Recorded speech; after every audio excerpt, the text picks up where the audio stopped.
경제 소식을 빠르고 친절하게 전달해 드립니다. 오늘 굿모닝 경제는 석병훈 이화여자대학교 경제학과 교수와 함께합니다. 어서 오세요. 안녕하십니까.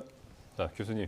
일단 부동산 소식부터 좀 살펴보겠습니다. 매년 관심 끄는 소식 중 하나가 공시가격 문제인데 이 내년도 공시가격 현실화율을 올해 수준으로 동결하기로 정부가 결정을 했죠. 예, 그렇습니다. 공시가격 현실화율이라는 것을 먼저 말씀을 드리면요. 그것은 무엇이냐면 부동산이 실제 시장에서 거래되는 가격을 우리가 시세라고 하죠. 근데 이 시세 대비 공시가격의 비율을 공시가격 현실화율이라고 합니다. 근데 정부가 발표한 것은 무엇이냐면 내년에 부동산 공시가격 현실화율을 올해와 동일한 수준으로 유지를 할 건데라고 발표한 건데요.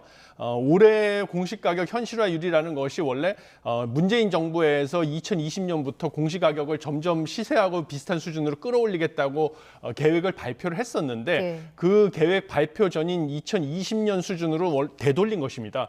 그걸 그대로 유지를 한다는 것이기 때문에 예를 들면 우리 아파트 같은 공동주택의 공시가격 같은 경우는요. 원래 내년에 문재인 정부 계획에 따르면 시세의 75.6%를 반영하게 올렸어야 되는데 이번 조치로 2020년 수준인 작년과 동일한 2020년 수준인 69%를 적용하는 것으로 바뀌었습니다.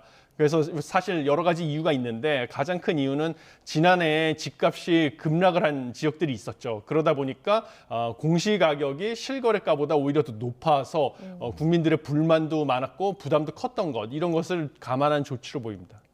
그러니까 2021년, 2022년, 2023년, 2024년까지 계속 지금 4년간 동결되는 거네요. 지금 현재로서는 예, 그렇습니다. 2024년에 동결하고 전면 재검토를 할 것이 유력해 보입니다. 예. 알겠습니다. 자, 세부적인 내용을 좀 살펴보겠습니다. 매년 부동산 정책을 좀 살펴볼 때마다 공시가격이라는 말이 자주 나오는데 일단은 이 공시가격이 어떤 거고 왜 중요한지 좀 구체적으로 짚어주시죠. 예, 그렇습니다. 공시가격이라는 것은 정부가 조사 산정에서 공시하는 가격인데요. 이게 중요한 이유는 세무당국이 과세의 기준으로 삼는 가격이 바로 공시가격이기 때문입니다. 공시가격 같은 경우는 보유세, 부동산 보유세라고 하는 재산세와 종합부동산세 기준이 될 뿐만 아니라 건강보험료, 기초연금 등 67가지의 행정제도 기초자료로 사용되고 있는 이 중요한 지표가 되겠습니다. 그래서 이 공시가격이 얼마냐에 따라서 내가 당장 내야 될 보유세, 재산세랑 종합부동산세도 결정이 되고요. 건강보험료, 지역의료에 가입한 분들 같은 경우는 그다음에 은퇴하신 분들 중에서는 기초연금 가격까지 연금까지 결정이 되기 때문에 많은 분들이 관심을 갖고 지켜보시는 가격이 되겠습니다. 그럼 공시가격이 동결이 되면 이 세금 부담 같은 경우는 올해랑 내년 이렇게 별 차이가 없게 되는 거겠네요.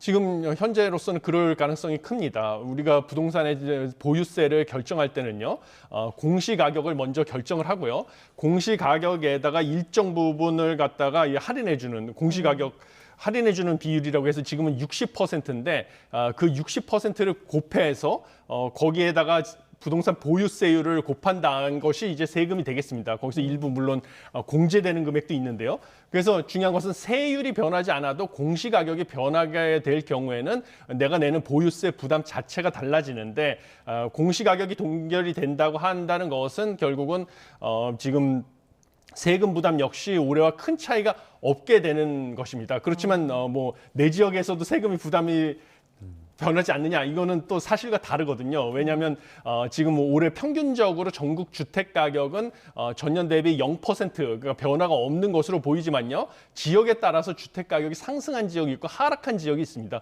예를 들면 서울과 수도권 위주로는 주택 가격이 상승을 했기 때문에 이것을 반영해야 하게 되면 공시가격 현실화율을 동결된다 하더라도 공시가격 자체가 올라가니까요. 시세를 반영해가지고. 그래서 세금 부담은 늘어날 가능성이 있고요. 반대로 시세가 하락한 지방 같은 곳은 공시가격 역시 또 하락할 것이기 때문에 세금 부담은 오히려 더 줄어들고 이렇게 될 가능성이 있습니다. 알겠습니다. 지금 문재인 정부 때가 2035년까지 시세 90%까지 올리겠다. 근데 지금 이제 시가와 아까도 말씀하셨듯이 공시가격의 차이를 줄이려던 게 이제 문재인 정부 때의 공시가격 현실화 계획이었는데 이런 계획 일단 그러면 폐기가 됐다고 봐야 될까요? 예, 저도 폐기가 된 것은 불가피하다 이렇게 생각을 하고 있고요. 이번에 그 폐기를 할 것이라는 것은 사실상 천명한 것과 마찬가지다 이렇게 보고 있습니다. 왜냐하면 문재인 정부에서는 2020년 10월에 공시가격을 최장 2035년까지 시세 대비 90%까지 끌어올리겠다라는 계획을 발표해가지고 단계적으로 올리게 돼 있었는데요. 문제는 이렇게 빠르게 공시가격을 끌어올리다 보니까 그 당시에 부동산 가격도 실제로 급등하지 않았습니까? 부동산 가격이 급등한 거 더하기 공시가격을 현실화하는 그 비율 상승한 것까지 감안하면 실제로 부동산 보유세 부담이 어마어마하게 늘어났었거든요.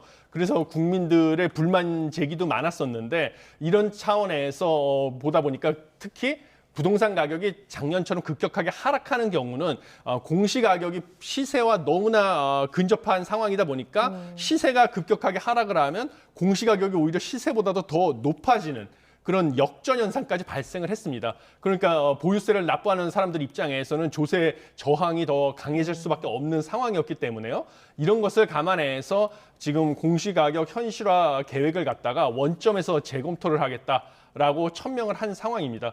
그래서 제가 보기에는 이 지금 고금리 고물가로 국민 부담도 크고 거기다가 부동산 보유세가 올라가게 되면 사실 이 내수 소비가 또 줄어들 그래서 경기 침체까지 유발할 가능성이 크기 때문에 이런 것을 감안해서 내년 1월에 공시가격 현실화 관련된 용역을 발주하고 그것을 바탕으로 내년 하반기쯤에 공시가격 현실화율을 전면 재검토해서 발표를 하겠다 이렇게 천명한 상황입니다. 그러니까 사실 원래 계획은 올 하반기에 예. 수정안을 내놓는 거였잖아요. 예. 근데 어떻게 보세요? 이게 내년에 또 총선이 있고 하니까 예. 이 민감한 시기에 좀 세금 문제가 또 민감하니까 예.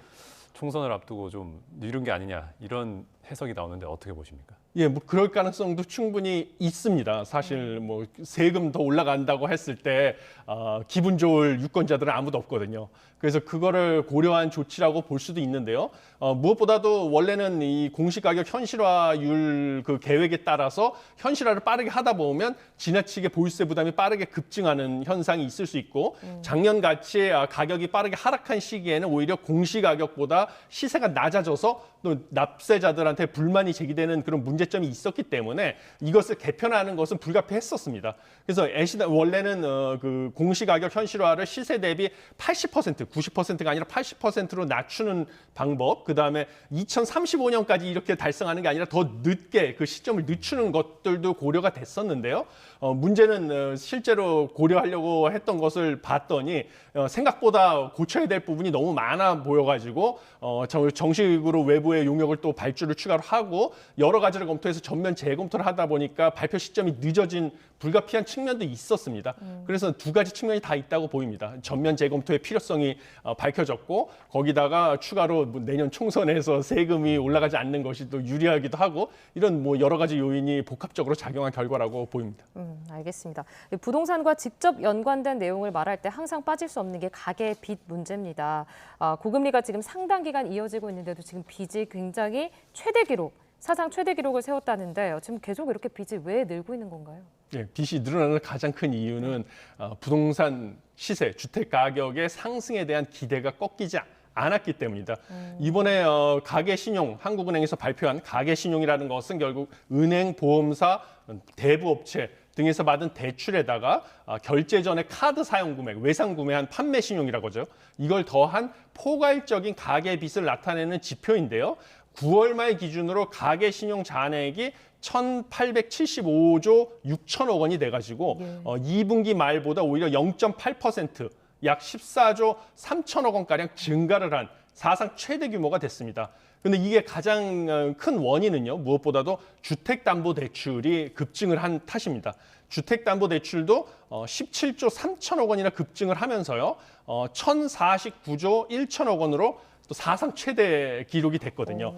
그럼 주택담보대출이 왜 이렇게 늘어나느냐? 이것은 당연히 주택가격이 빠르게 상승할 것이라는 기대 때문입니다. 주택가격에 대한 기대를 나타내는 한국은행에서 매달 발표하는 주택가격 전망 CSI라는 지표에 따르면 이게 108이 나왔는데요. 100보다 크다는 것은 전국의 2,500가구를 대상으로 물어봤을 때 지금보다 1년 뒤에 주택 가격이 더 올라갈 것이라고 답변한 가구가 그렇지 않은 가구보다 많다는 소리거든요. 그래서 주택 가격이 이렇게 빠르게 상승할 것으로 예측을 하니까 지금 고금리임에도 불구하고 소위 말하는 영혼까지 끌어모은다는 영끌을 통해서 주택을 추가로 매수하고자 하는 심리, 그것 때문에 주택담보대출이 증가하고 가계신용 역시 증가했다라고 보시면 되겠습니다. 그럼 지금 고금리 상황이지만 지금 집을 사려는 분들이 지금 많은 거네요. 예, 그렇습니다. 왜냐하면 신규 주택 공급을 나타내는 선행 지표들이 있습니다. 대표적인 게 신규 주택 착공 건수, 허가 건수 이런 것들인데요. 이것이 전년 대비로 30에서 50%까지 다 줄어들었습니다. 이것은 무엇을 시사하냐면 향후 2년 내지 3년 뒤에 신규 주택 공급량이 전년보다 30에서 50% 급감할 것이라는 것이거든요. 이걸 보면 당연히 부동산 가격은 추세적으로 상승할 것이라고 전망하는 가구들이 많아질 수밖에 없는 상황입니다. 그런데 최근 또 보도를 보면 이 서울 아파트 가격이 조정을 받고 있다라는 내용도 있잖아요. 예. 이게 사실 예상한 것만큼 오르면 좋기야 하겠지만 만약에 조정을 받거나 만약에 심지어 하락을 하게 됐을 때 이런 엄청나게 늘어나는 이 가계 빚이 어떤 문제가 될 수 있을까요? 예, 가계 빚은 당연히 문제가 되죠. 지금 주택 가격이 전망처럼 막 계속 상승을 한다고 하면 뭐 나중에 집을 팔아서 가계 부채를 상환하면 되지만요. 지금 주택 가격 전망이라는 것은 세계 경기 상황이랑 또 정부가 정책 기조를 전환한다든지 이러면 또 바뀔 수가 있는 상황입니다. 그래서 사실 위험성이 있는 것이고요. 가계 부채가 지나치게 늘어나면 어떤 점이 문제가 되냐면 대표적으로 우리 내수 소비가 침체가 돼서 경기 침체의 위험성이 커집니다. 한국은행에서 발표한 최근 연구 결과에 따르면요, 가계 부채가 GDP 대비 80%를 넘어설 경우에 가계의 원금과 이자 상환 부담이 지나치게 커져가지고 내수 소비가 침체되고 이것은 당연히 경기 침체를 유발할 가능성이 커지고요. 또 우리나라 같은 경우는 가계 부채가 다 부동산 시장으로 집중되다 보니까 자금 배분의 비효율성이 커져가지고 장기적으로 경제 성장 동력이 훼손될 수 있다라는 연구 결과가 발표됐는데 현재 우리나라 가계 부채는 GDP의 100%가 넘어가는 수준입니다. 그러니까 80%보다 훨씬 넘은 수준이라서 이런 것이 지금 가계 부채가 지나치게 많았을 때 우리가 꼽을 수 있는 대표적인 문제가 되겠습니다. 근데 지금 교수님 한 달 전까지만 해도 가계대출 규모를 줄이라고 금융당국이 말했었잖아요. 근데 이젠 또 상생금융을 좀 강조하면서 이자를 깎아주는 정책을 하고 있는데 정책이 좀 상충되는 거 아닌가 하는 좀 우려도 있고 그리고 이렇게 가격 상승 기대가 말씀하신 것처럼 계속 더 커진다면 가계부채는 계속해서 늘어나는 거 아닙니까? 어떻게 보십니까? 저도 그렇게 예상을 합니다. 여러 가지 요인이 있는데 가장 큰 것은 금융당국의 그 오락가락하는 정책. 저는 그거를 문제점으로 지적을 하고 있는데요. 불과 앵커님께서 지적하신 것처럼 한 달 전만 해도 뭐 가계부채가 GDP 100% 넘어가니까 가계부채를 줄이는 것을 정책의 최우선 순위로 두는 것으로 보였습니다.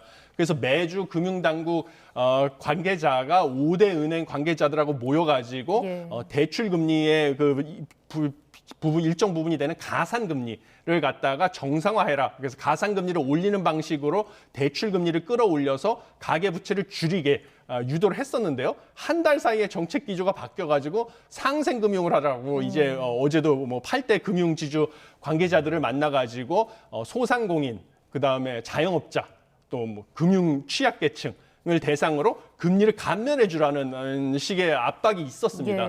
그러니까 금리를 깎아주게 되면 가계부채를 줄인다는 것은 사실 소득이 높은 사람이건 낮은 사람이건 직장인이건 자영업자건 다 가계부채를 줄여야 된다는 소리거든요.